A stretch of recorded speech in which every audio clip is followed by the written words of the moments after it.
आज अंतःकरण अत्यंत उल्लास से, समाधान से और कृतज्ञता से भरा हुआ है। हमारा संपूर्ण राष्ट्र और पूरा विश्व भी आज भगवान श्री राम की प्रतिष्ठा से आलोकित होने का पर्व आरंभ हो चुका है। यह केवल एक मंदिर में एक मूर्ति की प्रतिष्ठा नहीं है, यह इस देश की अस्मिता, इस देश का स्वाभिमान और इस देश का आत्मविश्वास, इसकी प्रतीक्षा है। 500 वर्षों की प्रतीक्षा के पश्चात यह संभव हो सका। इसके जो अनेक कारण हैं, उनके ऊपर तो आलोक हमारे सारे सम्माननीय अभ्यागत डालेंगे ही। मैं केवल एक काम के लिए यहां पर खड़ा हूं, छोटा सा काम। कारण तो अनेक होते हैं, लेकिन अनेक कारण मिलते मिलते आखिर वे एक विशिष्ट स्तर तक पहुंच जाते हैं और उस स्तर पर कोई महापुरुष हम लोगों को उपलब्ध होता है और उस विभूति के कारण युग परिवर्तित हो जाता है। इस प्रकार का परिवर्तन लाने के लिए अपने जीवन को साधना पड़ता है और इस प्रकार जीवन साधने वाले हमारे इस देश की परंपरा के अनेक महान रत्नों में आज हम लोगों को समय की आवश्यकता, युग की आवश्यकता, सनातन के अंतःकरण की आवश्यकता के रूप में हमारे सम्माननीय प्रधानमंत्री जी प्राप्त हुए हैं।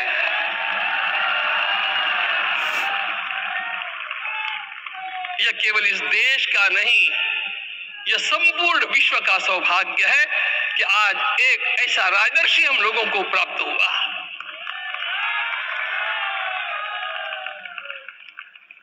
आपके मंगल हाथों से आज प्रतिष्ठा होने की बात थी, वो स्वाभाविक भी था, वो होना ही था मित्रों। लेकिन मुझे इस बात का आश्चर्य हुआ जब मुझे लगभग 20 दिन पूर्व समाचार मिले कि माननीय प्रधानमंत्री जी को इस प्रतिष्ठा के लिए स्वयं अपने लिए क्या क्या अनुष्ठान करके सिद्ध करना चाहिए, स्वयं को उसकी नियमावली आप लिख करके भेजें।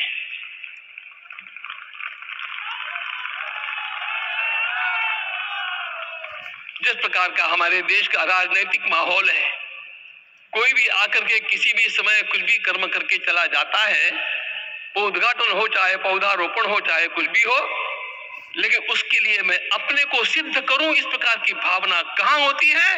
यदि किसी ने पूछा तो मैं कहूंगा कि यहां होती है।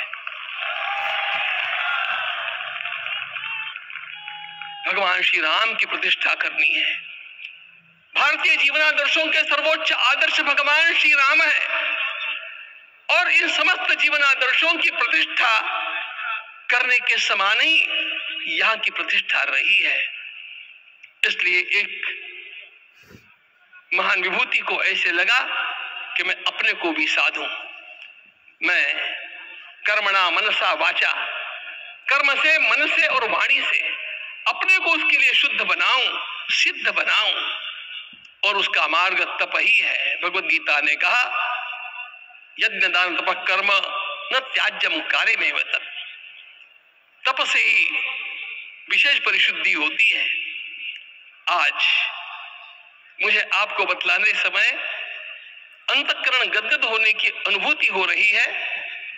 मैंने तो कहा था, हम लोगों ने महापुरुषों से परामर्श करके लिखा था, आपको केवल 3 दिन का उपवास करना है। आपने 11 दिन का संपूर्ण उपोषण किया।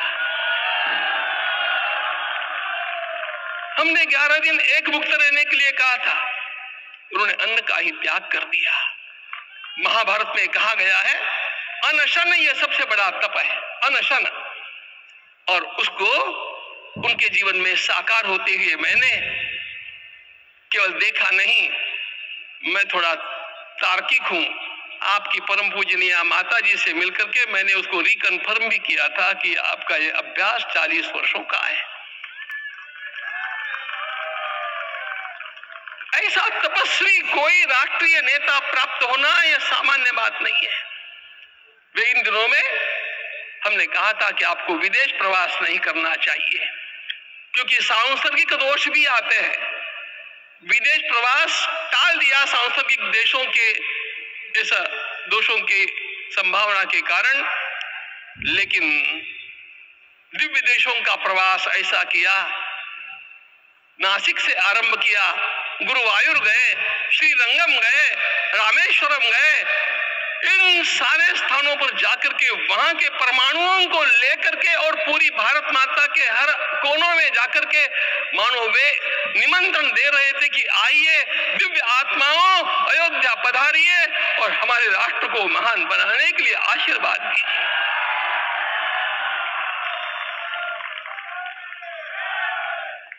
हमने केवल कहा था 3 दिनों तक आपको भूमि शयन करना चाहिए। 11 दिनों से आप भूमि शयन कर रहे हैं। इस कड़कड़ाती ठंड में इस प्रकार का शयन करना, मित्रों, ब्रह्मा जी ने सृष्टि को निर्माण किया। उस समय उन्होंने एक शब्द को सुना था। भारत की संस्कृति का सबसे मूल शब्द है तप तप इति। हमारे पूज्य गुरुदेव के गुरुदेव परम गुरु कहा करते थे, कांची के परमाचार्य जी महाराज, तपश्चर। मैं जब भी उनसे मिलता था वे कहते थे तपश्चर। आज तप की कमी हो गई है और उस तप को हमने साकार आप में देखा। मुझे इस परंपरा को देखते हुए केवल एक राजा याद आता है जिसमें यह सब कुछ था, और उस राजा का नाम छत्रपति शिवाजी महाराज, छत्रपति शिवाजी महाराज। मित्रों, लोगों को पता नहीं है शायद, वे स्वयं जब मल्लिकार्जुन के दर्शन के लिए श्रीशैलम के ऊपर गए, 3 दिन का उपवास किया, 3 दिन शिव मंदिर में रहे और महाराज ने कहा कि मुझे राज्य नहीं करना है, मुझे संन्यास लेना है, मैं शिव जी की आराधना के लिए जन्मा हूं, मुझे संन्यास लेना है, मुझे वापस मत ले जाइए। इतिहास का वो बड़ा विलक्षण प्रसंग है। उस प्रसंग में उनके सारे ज्येष्ठ मंत्रियों ने उनको समझाया और लौटा करके लाया कि यह भी आपका कार्य भगवत सेवा ही है। आज हम लोगों को उसी प्रकार के एक महापुरुष ऐसे प्राप्त हुए हैं जिसको भगवती जगदम्बा ने स्वयं हिमालय से लौटा करके भेज दिया कि जाओ भारत माता की सेवा करो। तुम्हें भारत माता की सेवा करनी है। मैं अपने को कभी श्रद्धा रखने के बारे में भावुक नहीं पाता हूं, लेकिन कुछ स्थान ऐसे होते हैं जहां पर आदर के साथ अपना मस्तक अपने आप झुक जाता है। ऐसा एक स्थान हम लोगों को उच्च पदस्थ इस राजर्षि ने जब दिखाया तो मुझे छत्रपति शिवाजी महाराज के गुरु समर्थ रामदास स्वामी महाराज की याद आ गई।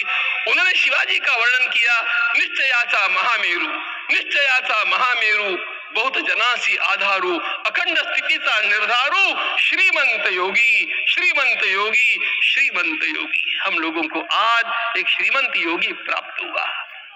आज मैं यहाँ पर केवल इसलिए खड़ा हूं कि इतने तपस्या के पश्चात इन सारे महात्माओं की अनुमति लेकर के और उनके आशीर्वाद लेकर के उनका यह तप पूर्ण करने के लिए, उसकी सांगता के लिए उनको चरणामृत दिया जा रहा है।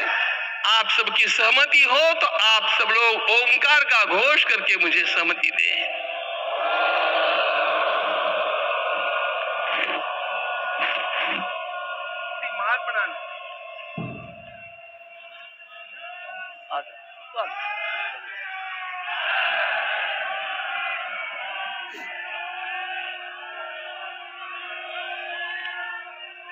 अपना उपवास पूर्ण कर रहे हैं माननीय प्रधानमंत्री जी।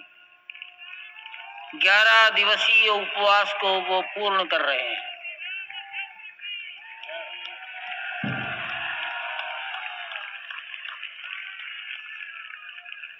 मैं श्री राम जन्मभूमि तीर्थ क्षेत्र के अध्यक्ष पूज्य महंत नृत्य गोपाल दास जी महाराज, मणिराम छावनी अयोध्या के श्री महंत के चरणों में निवेदन करता हूं आशीर्वचन के लिए।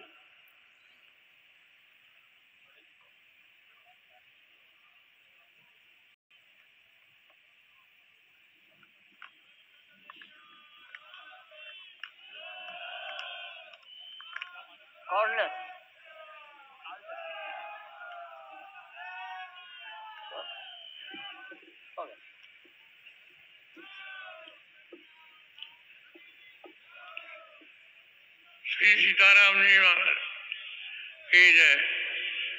बड़े सौभाग्य की बात है, भगवान राम की पावन जन्मभूमि पर भगवान का महोत्सव हो रहा है।